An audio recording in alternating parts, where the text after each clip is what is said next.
How are you doing during the coronavirus crisis? And can I share with you my own personal thoughts as a dad and as the boss of Rebel News? But first, how are you? I'm guessing you're healthy. Believe it or not, as I record this, the number of people in the whole of Canada who are sick is about 2,000. I know that's growing quickly, but that's still only about 1 in 15,000 people with the sickness, and 25 people have died. Each of those deaths is a tragedy, but at this point at least that number is fewer than 1 in a million Canadians. I'm not downplaying it, I'm just saying so far the bulk of the crisis hasn't been measured in lost lives, it's been measured in how the rest of us, how the rest of our lives have been changed. Last week alone, 929,000 Canadians lost their jobs. Entire industries are teetering on bankruptcy. Think of airlines and hotels as an obvious example. Any place where people gather together, theaters, bars and restaurants. And now most Canadian school children are at home, but they really can't go on play dates. They can't go to daycare, so families have to stay home to take care of them. I'm guessing the chief feeling you have is stress. Are we going to die is one stress, but more and more, are we going to be okay to live, to pay the rent or mortgage? How can we find a job if the whole country is falling into recession? How are we going to get through this? Are we going to go crazy, cooped up in our houses, unable to meet friends and family and live normally? This is really a form of house arrest, isn't it? I feel the same way personally, for myself and for my family. I can only imagine the nightmares and stresses that little kids will have now that they've learned about some invisible killer virus. It's so weird to hear young children talk and use words like pandemics or coronavirus. I bet it's as stressful as the thought of nuclear war was to baby boomers growing up. Unemployment, plus the stress and loneliness of quarantines, plus the fear of the virus, and try getting tested, by the way. Unless you're a celebrity or a politician, you can't. They'll turn you away. Talk about stress. I'm sorry to be so dark, but I believe we are going to see a spike in depression, and worse, I'm sorry to say it. Can I share my thoughts as the president of Rebel News? My first thought was the safety of our staff. We have a dozen loyal workers who come in each day to our head office here. I've invited any of them who prefer to work from home, and about half our team in Toronto has chosen to do so, which is easy enough to do since almost all of us work from laptop computers. The rest of the staff here at the office can social distance in separate offices here if they like. In terms of guests, we now do that by Skype only in guest interviews, and we're no longer sending our reporter to exotic locations. We've put our trips to the US and the UK on hold, and we've cut back on travel within Canada too. To stay in touch with each other as a team, both to make sure we're working well together and just to say hi, we now have 2 daily group calls on Skype with everybody. One at 10 a.m. to get the day really going, and one at 5 p.m. to see how things went. We chime in about anything, and I limit myself to 1 dumb joke per meeting. So I think we're okay health-wise here. Other than David Menzies, I'm by far the oldest guy in the office. So everyone here is pretty much healthy young folks who are at low risk anyways. But how are we going to do financially? 929,000 Canadians lost their jobs last week. It's almost 1 million. That's almost 1 in 10 families in this whole country. Maybe you're one of them. Unemployment just doubled from 5% to 10% in 1 week. I hate to say it, but I think much more is to come. I think we're going to have a recession, and I think unemployment is going to hit 20% for sure, maybe 30%. That's Great Depression levels.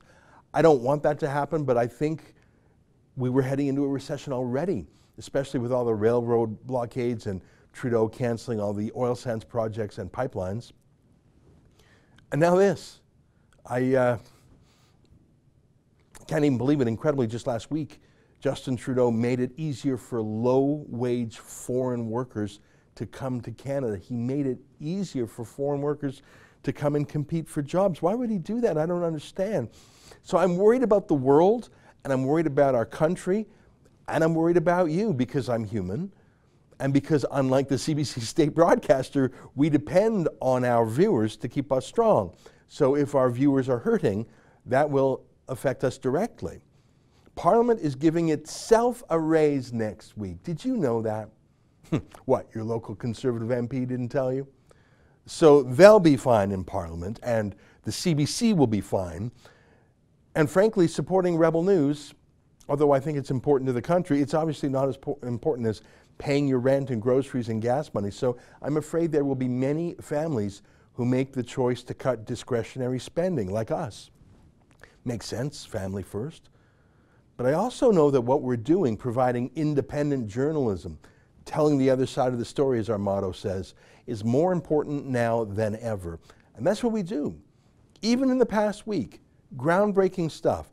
We've gone to the airports and asked people flying into Canada from China and other countries what sort of screening they're getting. And we reported the truth, that they're not being screened at all. And in fact, many people from other countries landing in Canada are shocked at how little screening is being done. Still, Trudeau's government was lying when they said there was enhanced screening. There still isn't. We proved it. Our journalism. And we went back to Roxham Road again and again and again to prove the same thing, that illegal migrants were being allowed to walk right in with no health screening. Where are you from? Non, je suis Congolais.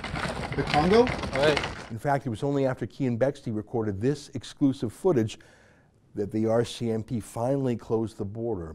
But what about now? I think it's more important than ever.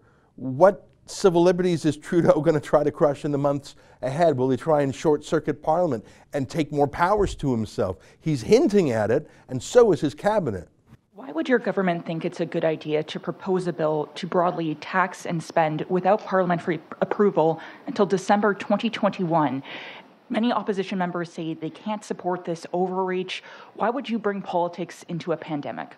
We recognize that this pandemic is moving extremely quickly, and it is an exceptional situation that requires extreme flexibility and rapidity of response by governments to be able to help Canadians and react to a situation that we've seen is moving quickly every single day. Government journalists from the CBC state broadcaster are practically begging him to put the country under some sort of martial law. Christian Noël, Radio-Canada. Is there a use of the telecom company data to do surveillance of those who should be isolated? Are you doing this? And would it be worth violating people's privacy rights in this type of situation? Answer, we realize that we are in a situation where the behaviors and the choices that we need to make as a government will be different than what we would do in a normal situation, normal times. If we here at Rebel News are not reporting the other side of the story, who will? Or just reviewing day-to-day decisions of Trudeau, like his bizarre decision to send Canada's stockpile of emergency face masks, 16 tons of protective gear. He sent it to China just last month for free. Trudeau just sent all our protective equipment to China, so now our own nurses don't have protective gear. It makes me want to fight to tell the other side of the story. Trudeau has banned us from sending journalists to cover his daily briefings on the virus. That's outrageous. A federal court has already told him that's illegal, but he's obviously irritated that he can't control us like he controls the CBC. We won't ask softball questions. But look, we don't need to attend government press conferences to cover the news. We go to where the news is, and we're often the only ones doing so. David Menzies told me there wasn't a single other reporter at Roxham Road that day he was there. The rest of the media love open borders. So my point is, I want to keep Rebel News strong. I don't want to have to lay off any staff. I want our whole team in the battlefield covering stories, doing reports on the scene where possible, and from our studios. I want to do what the rest of the media won't. I want to tell the other side of the story, but I'm worried that our viewer base, like all of Canada, is going to be decimated by the coronavirus recession that Trudeau is already making worse. We've started to cut costs. We were going to hire a U.S. correspondent to help cover the election down there. We put that on hold. We've managed to reduce some of our existing monthly costs by about $7,000 a month. but there really wasn't a lot of fat to cut in the first place. Trouble is, we've also lost important revenue streams. For example, our fundraising cruise that was scheduled for this summer, that was canceled, obviously. It's too dangerous to go on a cruise. We used to have events across the country that helped make money for us. Last year we had 14 events. Those are all on hold for this year. So as a boss, I need to make up that gap. I need to raise at least $70,000 to make sure we can keep our staff going full tilt. That's how much I think we're going to lose in terms of revenues from viewers in the next 90 days. If your family is in trouble, obviously take care of them first. If you have someone you need to support, support them. But if you're lucky enough to be in good shape, please consider helping us. We've set up a crowdfunding website at helprebelnews.com. If you can chip in $5 or $500, I'd sure appreciate it. You know, just this afternoon, the biggest media company in Atlantic Canada, it's called Saltwire, announced that it's shutting down all of its weekly newspapers, laying off 40% of its staff. They're only going to publish 4 daily newspapers for the whole region. They say their advertising has all dried up. Of course it has, that's true. What's so gross is that they've received literally millions of dollars from Trudeau's media bailout, but not us, never. I don't want to lay off 40% of our people like Saltwire just did. I don't want to lay off anybody. We're too small. We have to keep at it. Everyone on the team, me and our other reporters, all our video editors, our website editors, please help me keep our little army of 16 people, 12 here in the office, 4 around the country. Help me keep it together. Most of our people do behind the scenes work that's important. Research, access to information requests, editing videos, publishing the website. Look, the CBC doesn't have to ask for help. They just take your money. Even though they shut down all their local TV broadcasts this past week, they just take your money anyway. Trudeau gives it to them. All the newspapers are on Trudeau's bailout plan now too. That's why they're so submissive to him. We don't need any more submissive journalists right now. We need fighting journalists who care about freedom. I hate the fact that Trudeau has banned Cian Bexte and David Menzies from his press conferences, but I also know it's because they're the only 2 journalists he knows he can't control.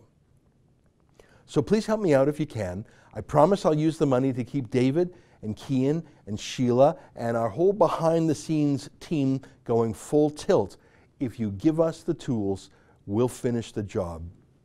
Thank you, my friends. Now stay safe. These are tough times for Canada. We're heading into a recession. I'm worried that we're going to have to cut back our coverage. I don't want to lay off anyone, though. Trudeau needs the scrutiny, and most of the rest of the media are on the take. Please go to helprebelnews.com and help us stay strong. Thanks, and stay safe.